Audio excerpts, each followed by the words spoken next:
जज के ऑर्डर में लिखा है जो इन्होंने महाराष्ट्र की इलेक्शन से किया है ना भाई साहब, बोलना पड़ेगा। यहाँ पे इन्होंने पहले क्या किया, शिवसेना बीजेपी से बाहर आ गई, फिर शिवसेना से बाहर आ गई, एनसीपी से बाहर आ गई ना। एक वोटर को 9 बटन दे दिए, सब कंफ्यूज हो गए। चालू एक जन ने किया था, वो मुंबई में एक बहुत बढ़िया डिस्ट्रिक्ट है थाने, वहाँ से आते हैं। थाने की रिक्शा, चेहरे पे दाढ़ी, आंखों में चश्मा, हाय। थाने की रिक्शा, चेहरे पे दाढ़ी, आंखों में चश्मा, हाय।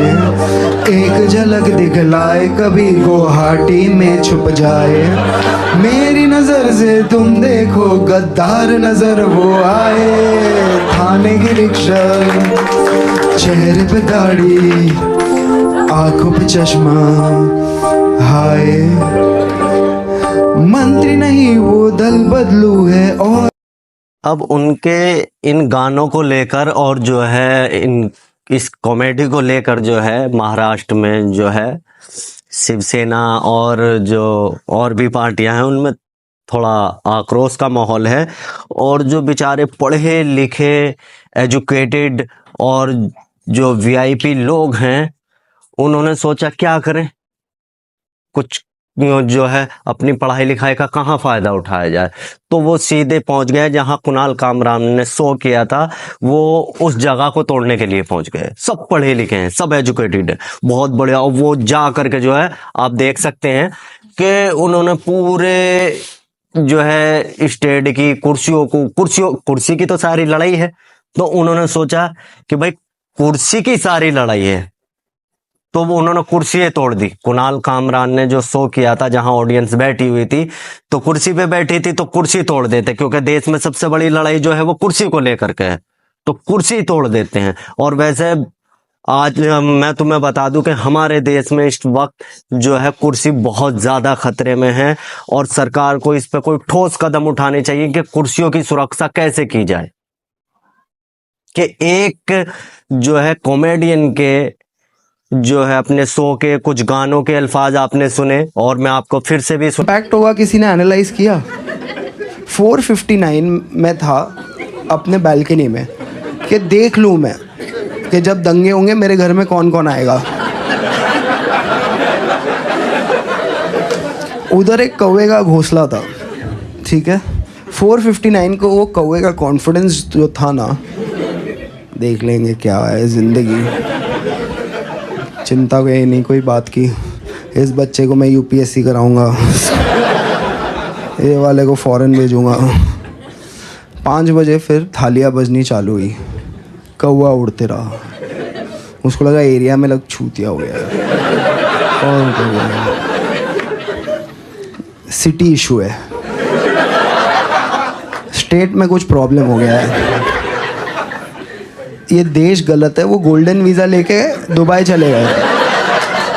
अभी तो उसके पीछे जो है जो समझदार एजुकेटेड पढ़े लिखे लोग हैं, वो पहुंच जाते हैं स्टेट तोड़ने के लिए। अब मैं आपको जो है, वैसे तो मैंने जो है कुणाल कामरान के एक्स पे जो उन्होंने अपनी पोस्ट किया है, मैं माफ़ी नहीं मांगूंगा, और मेरी तरफ से ये स्टेटमेंट है, वो भी मैं आपको जो है आप देख सकते हैं बराबर में बोला। और जो है कुणाल कामरान एक प्रेस कॉन्फ्रेंस में पहुंचे, उन्होंने वहां बातचीत की, तो उन्होंने शुरुआत यहां से की कि मैं एक हिंदू हूं इसलिए मैं आया हूं। अगर जो मुसलमान होता तो सिर्फ फोटो में आता। थैंक यू आप सब लोग जो यहाँ है उसके लिए थैंक यू। मैं एक हिंदू हूँ इसीलिए यहाँ आया हूँ, मुसलमान होता तो सिर्फ फ़ोटो में आता। ये बात सच है।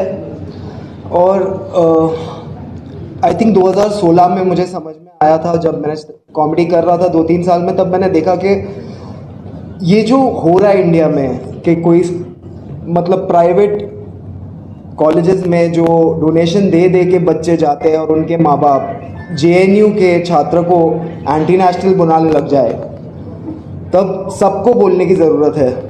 और तब मेरा था एक जोक था उमर और जो उसके साथी थे जेएनयू कांड में, जैसे अनिर्बान हो गया, कन्हैया हो गया, कि इनका कैंटीन में उधारी है, ये तुम्हारा क्या ले लेंगे। और आज भी मेरा इंडियन पुलिसिंग पे एक बहुत बड़ा सवाल है कि आप कभी पुलिसिंग कभी करोगे सर? आप तो अभी तक क्राइम रिपोर्ट कर रहे हो, अगर कॉन्स्पिरेसी हुई तो तब आप कहाँ थे? कोई भी देश पुलिसिंग के लिए जाना जाता है, और ये शर्मनाक है कि इंडिया के देश में 12th fail type picture hit हो जाती है, जहाँ पे ज़िंदगी का कॉन्ट्रडिक्शन शुरू होता है कि आदमी पुलिस सर्विस में क्या करे, वहाँ पे हम सिर्फ उसका ही गुणगान गाते हैं कि अरे ये पुलिस बन चुके हैं।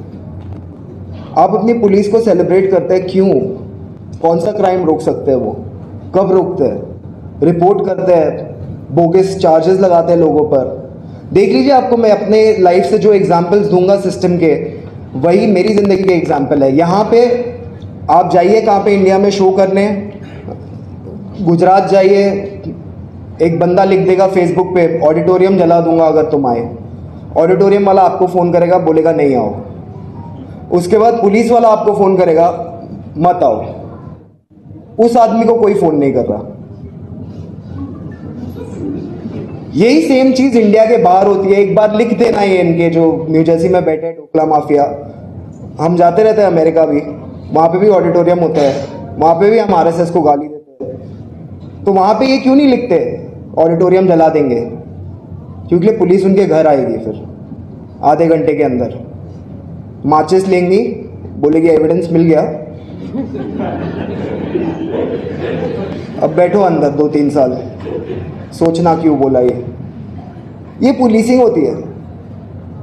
कॉन्स्पिरेसी हो गई, आप बैठे रहे, राइट हो गया, आप बैठे रहे, और उसके बाद आपने जो भी लोग थे उनको एक पूरा मतलब पूरा ये कास्ट क्लास माइनॉरिटी सॉलिडारिटी का एक पूरा बुके बनाकर आपने इन लोगों को, और इतना कोशिश किया, यहाँ पे इतने मीडिया के माइक रखे हैं। उमर खालिद को पहली बार एंटी नेशनल बुलाने वाले मीडिया थे, शायद कश्मीर पहुंचा दिया था उनको।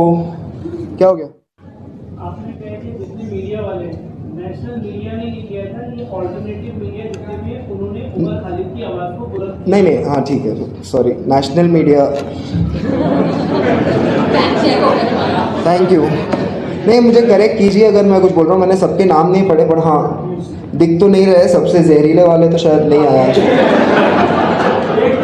आई थिंक वो सब बैठे हैं अभी लश्कर नोएडा में, नोएडा फिल्म सिटी को, आई थिंक वही बुलाना सही होगा।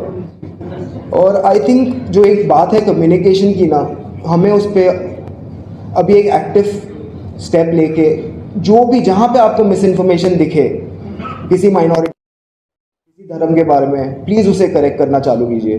जो लोगों ने आज बातें बोली है वो कुछ आज से नहीं हो रही है, वो शायद मैं जब 10 साल का था तभी से हो रही थी। एक फिल्म थी आनंद पटवर्धन ने बनाई थी, जिसमें गोडसे के भाई का इंटरव्यू था। वो पूरी फिल्म हमारी फैमिली ने कभी नहीं दिखाई, क्योंकि वो फिल्म में कॉन्टेक्स्ट था, और गोडसे को ऑफकोर्स भारत का पहला टेररिस्ट बुलाया गया था, पर वो इंटरव्यू हमें दिखाया गया बचपन में कि इससे इंस्पायर होना है। तो आप जो इंड्रोक्टिनेशन की बात करते हैं वो सब जगह हो रही है, और मेजॉरिटी में जब होती है तब लोग भुगतते हैं ऐसे। तो एज एन एक्टिव सिटीजन हमारा भी काम है कि जहाँ हम बोल सके, जहाँ हम लोगों को करेक्ट कर सके, वहाँ पे एक्टिवली हम करेक्ट करें, and in solidarity with all these listeners. Thank you.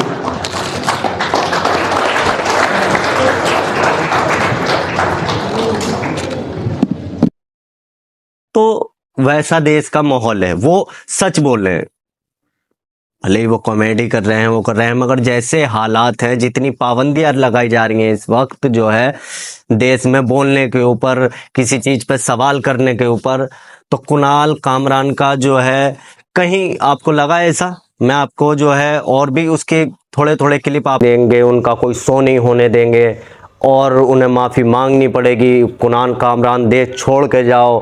अच्छा ये नहीं समझ में आया, जिसे देखें वो देश छोड़ के जाओ, हिंदुस्तान छोड़ दो। अबे भाई ये जो है कि हिंदुस्तान छोड़ दो, तुम्हारे बाप का है हिंदुस्तान, तुम्हारे बाप का है हिंदुस्तान, हिंदुस्तान छोड़ दो।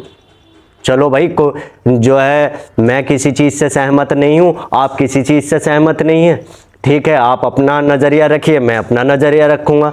मगर ये क्या हर किसी को देश छोड़ के जाओ, हिंदुस्तान छोड़ दो, तुम्हें हिंदुस्तान में नहीं रहने देने के। अबे तुम्हारे बाप का हिंदुस्तान है, तुम हिंदुस्तान में नहीं रहने दोगे?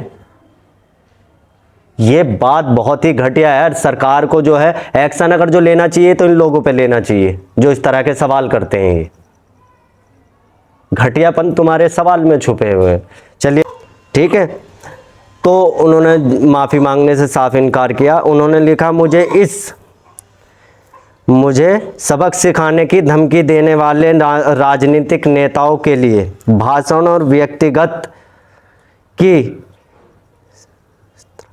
हमारे अधिकार हैं। हमारा उन्होंने कहा कि जो ये राजनेता मुझे जो है धमकी दे रहे हैं तो ये मेरा अधिकार है, मेरा बोलने का अधिकार है और इस पे जो है कोई मुझे रोक नहीं सकता या मुझे जो है नीचा नहीं कर सकता।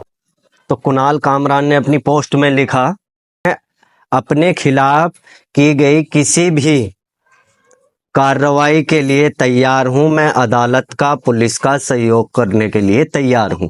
जबकि उनकी गलती इतनी है सिर्फ कि जो है वो एक जो स्टेट पे कॉमेडी कर रहे थे और उन्होंने उसमें किसी पर राजनीतिक दलों के नाम ले लिए।